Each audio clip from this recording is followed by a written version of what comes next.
پھر میں مانوں گا، اگر میں ہار گیا تو میں نہیں مانوں گا. یہ کن چیزوں میں آپ پڑھیں گے؟ تو ان سب چیزوں کا حل جو میرے ذہن میں آیا یا جادوانی صاحب کے ذہن میں آیا وہ یہ تھا کہ ٹھیک ہے ہم سٹیک ہولڈرز نہیں ہیں. ایک ایسا کام جس کو کمیونٹی کو خود کروانے میں تھوڑی سی مشکلات اگر پیش آ رہی ہیں تو ہم ان کو اس پروسیس کے کرنے میں اس کا ساتھ دیتے ہیں اور وہ پروسیس ان کو ہم کر کے دے دیتے ہیں کہ آپ کو بالکل فیئر اور نیوٹرل الیکشن ہم کروا کے دے دیتے ہیں تاکہ آپ کا جو بھی نمائندہ ہے وہ کمیونٹی کا ایک نمائندہ جو ہے وہ سامنے آ جائے، اچھے کام کرے اس کو دوبارہ سلیکٹ کریں، برے کام کریں اس کو نکال دیں اور ایک پروسیس چل پڑے. اس اعلان کے بعد مجھے پتا ہے کہ بہت سے لوگوں کے بہت سے کئی بحثیں شروع ہو گئی. کیا سفارت خانے کا یہ انداز طریقہ کار ہے، یہ اس کو کرانا چاہیے نہیں کرانا چاہیے، قانون کون سا ہوگا. گیلانی صاحب جو ہیں ان کا انداز جو ہے بڑا تحکمانہ ہے اور بڑا اتھارٹیرین ہے اور بیوروکریٹک سٹائل ہے.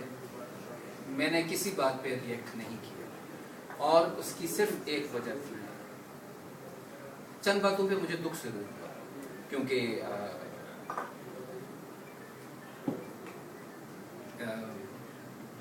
ایک دو سخت باتیں کی گئی تھیں جو کہ مجھے پرسنلی بری لگی. بہرحال کوئی بات نہیں. ریئیکٹ میں نے اس لیے نہیں کیا کیونکہ کاش کہ ایسا ہو کہ ان چھوٹی چھوٹی چیزوں میں ان بحثوں میں پڑھنے کے بجائے کاش کہ کمیونٹی اس بات کو سمجھے اور وہ کر لے جو میں ان سے کہہ رہا ہوں کہ یار کر لو تمہارا فائدہ ہے. یہ میں نہیں کہہ رہا کہ ایک آئیڈیل چیز کریٹ ہو جائے گی لیکن ایک پروسیس سٹارٹ ہو جائے گی، بہتر سے بہتر چیزیں آتی رہیں گی. کیوں ہم کہتے ہیں پاکستان میں کہ ڈیموکریسی کو اب چلنے دیں، کیونکہ ایک بار ہوگی دو بار ہوگی اچھے لوگ سامنے آتے جائیں گے. اس دوران امبیسڈر صاحب بھی چینج ہو گئے اور ہم نے الیکشنز کو آگے کیا اور اس کی وجہ میں نے پہلے بھی ایکسپلین کی، اس کی وجہ میں آج پھر ایکسپلین کرتا ہوں.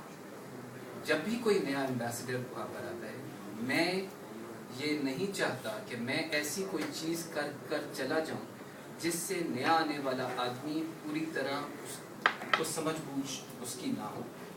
ہر نیا آنے والے آدمی کو ایک ٹائم لگتا ہے تھوڑا سا سچویشن کو پوری طرح سمجھنے کے لیے. اسی وجہ سے الیکشنز کو آگے کیا. سوال یہ ہے کہ ابھی آپ نے ذکر کیا تھا کہ جناب کیا کہ پاکستان کمیونٹی جو ہے وہ خود الیکشنز کروا لے تو سفارت خانہ جو ہے وہ اس کا ساتھ دے گا یا سفارت خانے کو ساتھ دینا چاہیے؟ اس کا جواب میں آپ کو آج دے دیتا ہوں، ضرور دے گا. اگر کمیونٹی، کیونکہ آپ اس چیز پہ مت جائیں کہ جناب یہ جھنڈا میں نے اٹھایا یا جھنڈا آپ نے اٹھایا. اصل بات یہ ہے کہ کیا آپ اس آبجیکٹو کی طرف آگے چلیں، کیا کمیونٹی اکٹھا ہونے کے لیے ایک پلیٹ فارم کی طرف آگے چلیں. آپ دائیں راستے سے جائیں یا بائیں راستے سے جائیں، مقصد یہ ہے کہ آپ اس ڈائریکشن کی طرف چلیں یا نہیں چلیں. اگر آپ اس ڈائریکشن کی طرف چلیں تو سفارت خانہ آپ کی کیوں ساتھ لیں گے؟ کیونکہ سفارت خانے نے نہ تو اپنے کوئی بندے جو ہیں وہ، میں خود تو الیکشن لڑ نہیں ہوں، نہ انہوں نے کوئی بندے لگانے ہیں نہ انہوں نے ووٹ ڈالنے ہیں، ایسا کچھ نہیں کرنا. ہاں اگر کمیونٹی خود یہ کر سکتی ہے ضرور کریں، 100% سفارت خانہ بالکل اس چیز کے لیے. اگر کمیونٹی کو کوئی پرابلم ہو، کمیونٹی یہ نہیں کر سکتی اور کمیونٹی کی ایک میجورٹی جو ہے وہ یہ فیل کرتی ہے، میجورٹی یہ فیل کرتی ہے کہ نہیں یہ کام سفارت خانے کو کرانا چاہیے. سفارت خانہ بھی یہیں پر ہے، امبیسڈر بھی یہیں پر ہیں، نئی ٹیم بھی یہاں پر ہے. آپ ضرور سفارت خانے سے کہیے کہ جی دیکھیے یہ کام آپ ہمارا، یہ پروسیس آپ ہمارا کرا دیں، ہم اس آبجیکٹیو کی طرف جانا چاہتے ہیں. سفارت خانہ ضرور آپ کی مدد کرے. آپ لوگ خود کرانا چاہتے ہیں، ہمیں اس چیز پر کوئی اعتراض نہیں، آپ بالکل کرائیے ضرور اپنا نمائندہ. لیکن ایک نمائندہ چنو، جو بھی چنو، مجھے اس میں کوئی وہ نہیں، آپ ضرور چنیں. اگر آپ یہ چاہتے ہیں کہ سفارت خانہ آپ کو یہ کام کر دے کہ فیئر نیوٹرل پروسیس کر دے، سفارت خانہ یہ کام کرنے کے لیے تیار ہے.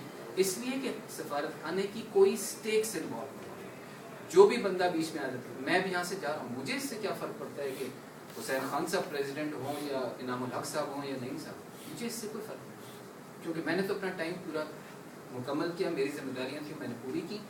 اور اب یہ کرنے کے بعد میں جا رہا ہوں، رہ جائیں گے آپ لوگ، یہاں پر عزت ہوگی تو آپ لوگوں کی ہوگی، یہاں پر مشکلات ہوں گی تو آپ لوگوں کی ہوگی، بچوں کو اگر اسلامی تعلیم نہیں ملے گی تو وہ آپ کے بچوں کو نہیں ملے گی، بچوں کے لیے اسکولنگ کا انتظام نہیں ہوگا تو وہ آپ کے لیے ہوگا، یہاں پر گریو یارڈز نہیں ہوں گے تو وہ آپ کی پرابلم ہے۔